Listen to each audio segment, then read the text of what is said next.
Avec une association de 100 femmes, à 90% illettrées là, c'est pas facile.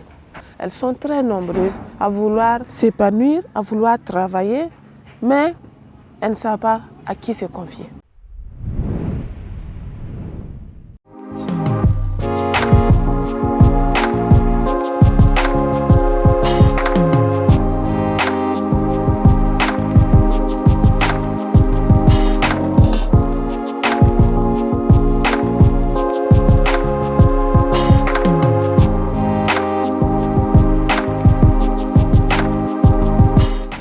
C'est pour l'épanouissement de la femme qu'on a décidé de former ce groupe, cette association pour les femmes.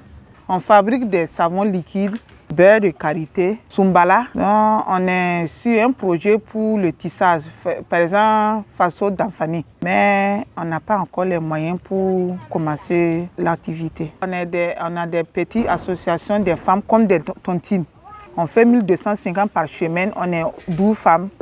On continue donnant à une seule femme. On sensibilise les femmes sur la scolarité des enfants, sur les maladies sexuellement transmissibles, sur la planification familiale aussi. Ça aide les femmes. Parce que imagine, tu as un enfant d'un an, 1 an et demi, et tu es enceinte encore. Imagine les conséquences. Toi-même, tu n'es pas prêt pour cet enfant. Toi-même, tu es fatigué. Comment tu vas gérer tout ça? C'est à cause de ça, parfois on organise des séances pour que les femmes aussi se forment sur certaines choses et comprennent la planification familiale pour pouvoir gérer leur famille. Il y a d'autres femmes aussi qui ne sont pas dans l'association, mais ils viennent écouter. Au niveau des maris, il y a d'autres maris qui n'acceptent pas la planification familiale. La femme n'a pas le droit de parler sur un homme comme ça en Afrique aussi. Donc des fois, on caracole, on parle un peu pour que les hommes nous comprennent. Mais en tout cas, ça va un peu.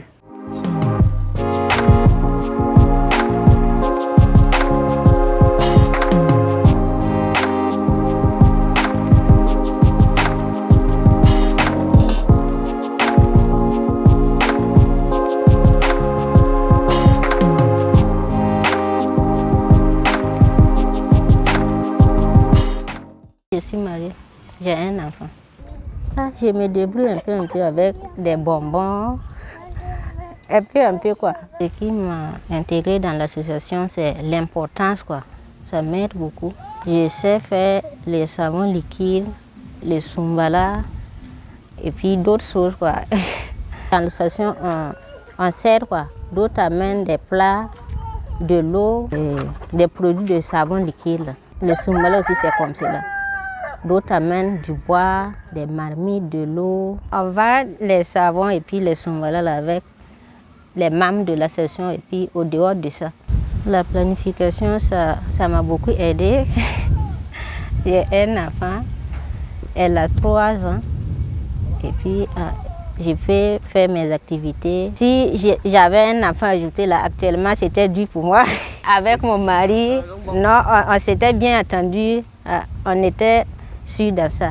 Dans l'association, là, on veut que ça soit bien que ça, quoi. Mais comme il n'y a pas de moyens de financement, c'est un peu compliqué, quoi.